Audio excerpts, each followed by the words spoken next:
listening to Overwatch League Daily, your daily source for Overwatch League news, scores, and more. Here's your host, KickedTripod.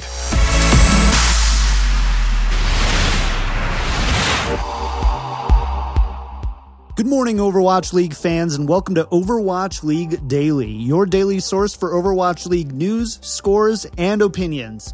I'm John KickedTripod Horseman, and here's your Overwatch League Daily episode for December 2nd, 2017. On today's show, Sado speaks out about his suspension in a public letter of apology, and the Overwatch League Players Summit was this past week.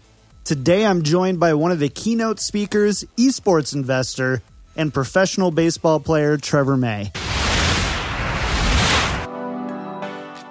There have been a few question marks and controversy surrounding the Philadelphia Fusion roster recently. Specifically, there's the one surrounding Fusion tank Sado. Sado was a known booster in South Korea and was even banned from esports due to his involvement in the boosting scene. At one point, Sado's name was removed completely from the Overwatch League website, but has since been re-added. Yesterday, Sado broke his silence in an 882-word public letter of apology. In short, Sado admitted to his actions, acknowledged they were wrong, gave some background information as to why he made his choices, apologized for them, and then thanked the Philadelphia Fusion and Overwatch League for allowing him to compete. This is just a summary of his apology, but in my opinion should be read by everyone in full. So what do you think? Should Sado be allowed to compete in Overwatch League? Does his apology change that? As always, let us know by tweeting me at OWL Daily Show or emailing me at overwatchleaguedaily@gmail.com.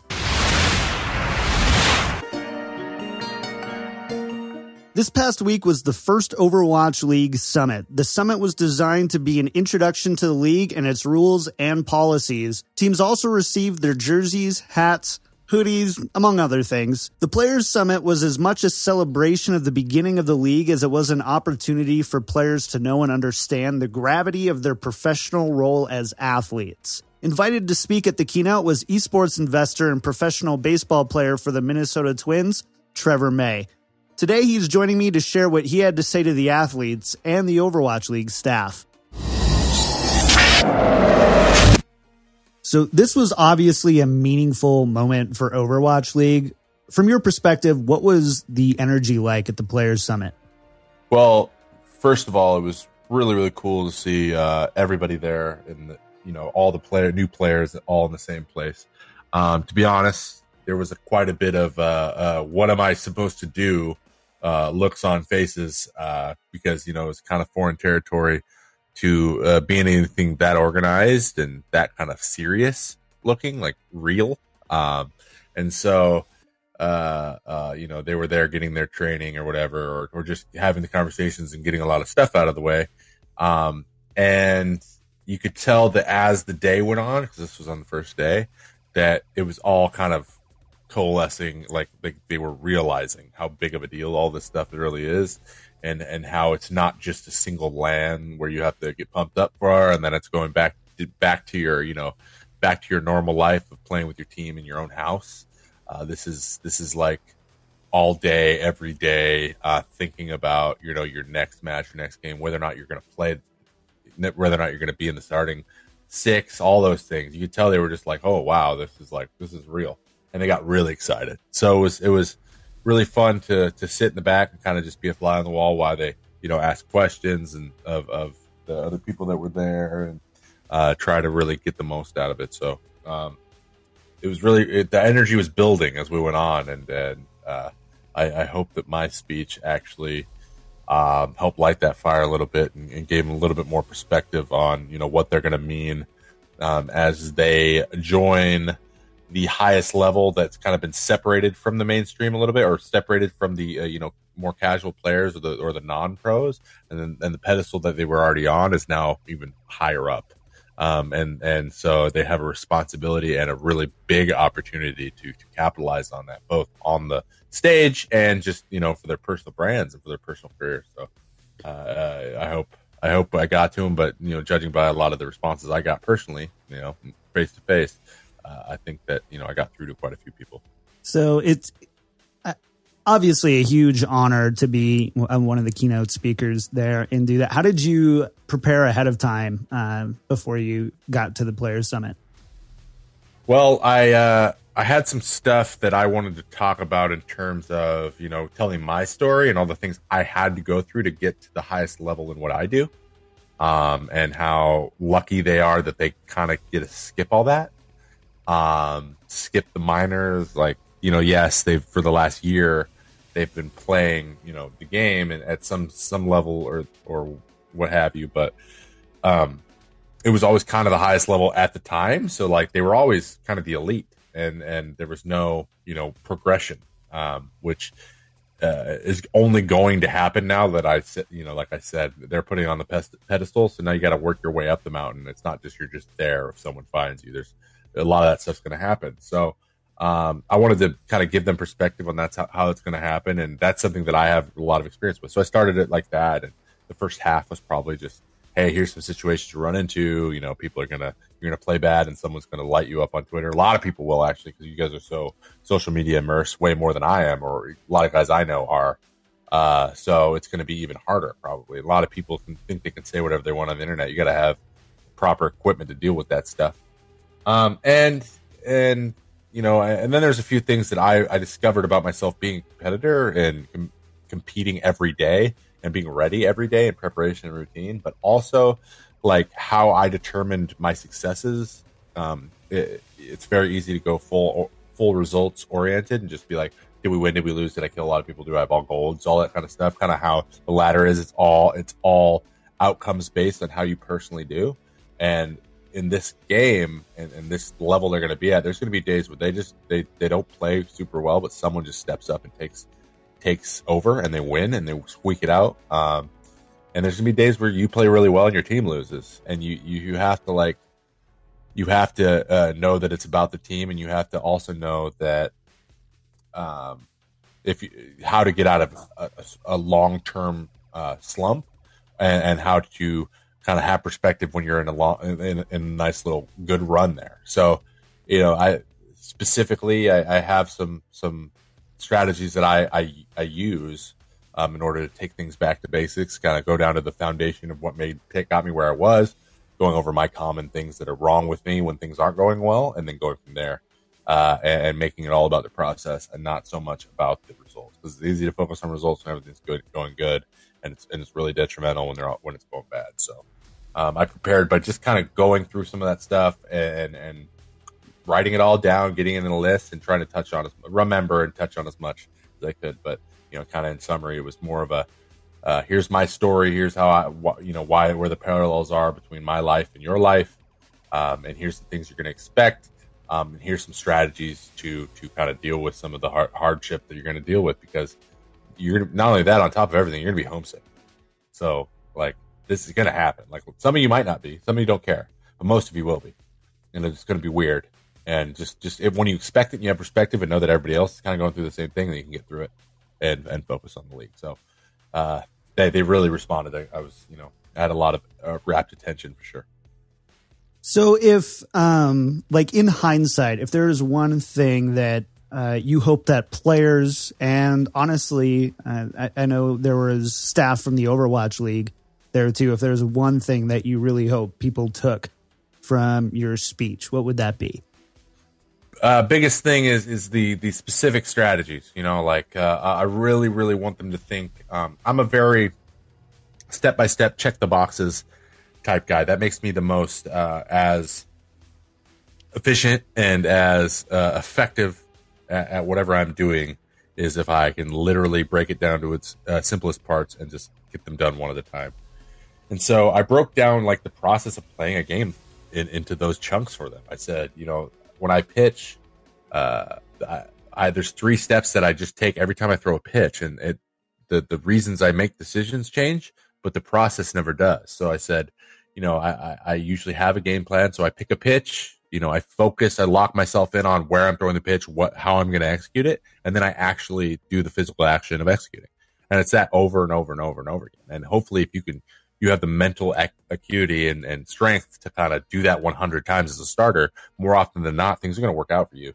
And so I said, you guys, game's much faster, but as you know, you hear the word process, you hear the word execute all the time. You hear like, game plan, you hear like when you can break it down to the simplest parts, like, was I not did I have a bad game plan? Did I not focus, or did I not execute? And you can look at one of those three things. It is pretty much every single time one of those three things, if it's your fault. If you do all three things to the best of your ability and you're like, that's everything I wanted to do, then it's easier just to say that guy beat me today. And those are the four outcomes. Like those are the four things that are happening. That guy's doing the same thing as you. He either beats you or you execute everything you're going to do. It was the right stuff and you win. And then the key is just learning what all that stuff is about you. And it really, that's as simple as it gets. It's the most. So like when things are going really bad and you're in a slump, slow your life down, slow the game down. Like you hear that a lot, and then go to those things, the 3 steps. Is your game plan good? Are you focused? Where's your brain at? And are you executing? Sometimes like your arm just isn't gonna aim well. You're just not aiming well. You're like, man, I'm just not executing today. That's why I'm not playing well. I might be tired. I might be hurt. Something hurts. I might be stiff. Whatever it is. But at least you have somewhere to look at. That's the point. So I hope they take that and they have like a strategy. They're like, okay, how does that apply to me? How can I, what way can I phrase that in my head where to work? Like where I'll actually like respond to that. And a lot of guys were like, that's really awesome. Like I never thought about it that way. That's super good.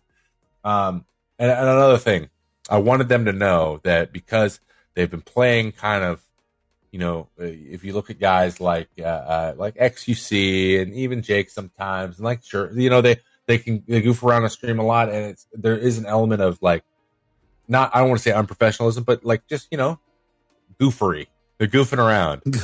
Okay. Goofery, you know what I mean? And these things are going to become a lot more serious in a context of a lot of people are looking up to you like for real, like they want to be you, not because you were a streamer, because you are playing at the highest competition, and that's super awesome. And there's going to be an element where I said there are 2 things.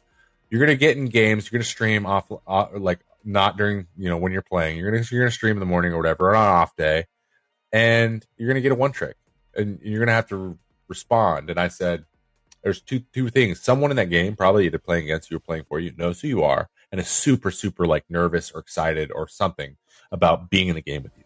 Because like I said, you're on the higher pedestal now. You're more separate from before. It was really cool. You were top 500 or whatever. And people were like, oh, yeah, guy's pro. But now you're like in the Overwatch League. That's the next level. That's a level above where it was. And so focus on how, like, try to identify those people and really, really, like, make their experience really good. And you'll have a better time. You'll enjoy it. Like, you won't be just, worried about losing that game. Because in hindsight, it just really, you and the ladder really doesn't matter whether or not you win or lose. It matters whether or not you win on the stage. So, and then the last thing, really, really want them to know and always remember, perspective wise, is that somebody somewhere is working right now to take your job eventually. There's some kid, there's someone who's actually old enough to be in the Overwatch League, got overlooked for whatever reason, and is going to try to go to contenders and just stand out so that he can replace you. And I said, I'm not looking at anyone specifically. I'm like, everyone in this room, someone wants to take your spot somewhere. That's how this works. You are literally, you're driving yourself forward for forever until you can't play anymore. That is the reality that you're living now. And I'm like, that's reality I lived. I'm living right now. I got hurt for a year. I have to go earn my spot again. Like, my spot's not just waiting for me. I have to go get it again. Someone pitched well last year in the spot that I pitched in. Wow. So that's where we are. And I'm like, if that doesn't light a fire, like, I know you guys practice all day in and out of in out, like, you're up early in the morning, you practice because you love playing and you love practicing, but it's all about learning about yourself and knowing exactly what you need and making that your focus every time you practice. Every time you're like, what am I doing? What do I need to do? How am I going to be ready? How am I going to be healthy? How am I going to be rested? And learn as much as you can about yourself as quickly as humanly possible, because this thing starts in a week. And they're like, I could like audibly hear people go, jeez. Like, and it was really cool. A lot of guys were nervously shifting their seats. A lot of guys were like 18, and you could tell they're like, bro, I've not lived in my mom's house for a week, and you're telling me all this stuff. This is nuts. And I'm like, it is nuts, and you have a crazy opportunity. I wish it was like you're the pioneers. So like, take advantage of it. Don't let anyone take your spot, and that's what the real big dudes in traditional sports have that you may not know about is they have the nobody's taking my spot, and they've had it for years, and they didn't let anyone take their spot. And that's what makes playing at the highest level more fun than ever. And so I saw a lot of guys nodding, and they were excited about it. So to be honest, I pumped myself up. I didn't want to get off the stage, but I just love doing that stuff too. So it was nice for me to be able to go and share a lot of stuff that I've learned through my own playing, but also from other people saying the same thing. And it's so funny. Like, I'm like, back then I was like, yes, it always got me fired up. I was like, man, like I always felt like I wasn't doing enough. Like, that's me. It's weird. I see that in Jake when he talks. Like, he feels like if he's not asking questions or stuff, he's not like doing enough. And I said, I've done a lot. It's weird. It all kind of culminated for me. I was like, wow, I have a lot of these experiences, and this is all stuff I've learned from like having other people speak to me, and I learned. So I'm just passing it on. So it was really great. A lot of people came up and shook my hand after. Met a bunch of, like, you could tell kids that weren't used to going shaking people's hands. Like, I'm 10 years older than a lot of these guys. And they were like, thanks, man. That was great. I'm pumped. And a lot of people reached out on Twitter. One that stands out as Raucous sent me a DM. He's just like he's an extremely grateful guy. So it was cool. It's really cool. Awesome. Well, Trevor, thank you so much for sharing your experience. I know you've got to take off, but I just really appreciate your time, and hope to get you on again soon. No problem. Thanks for having me. That's going to do it for episode 4. Episode 5 will release tomorrow, December 3rd, while I'll be sitting down with Overwatch Pacific Championship commentators Pixie and Avril to discuss the Shanghai Dragons as they take on the Seoul Dynasty. Remember, you can find this show on your favorite podcast outlets, including iTunes, SoundCloud, and Google Podcasts. And we're on YouTube too. Click on the link in the show notes to find us. Want to stay in touch? Email me at overwatchleaguedaily@gmail.com. Tweet me at OWDailyShow, or join our Discord at discord.me/OWL Daily Show. That's going to do it for episode 4. We'll see you tomorrow.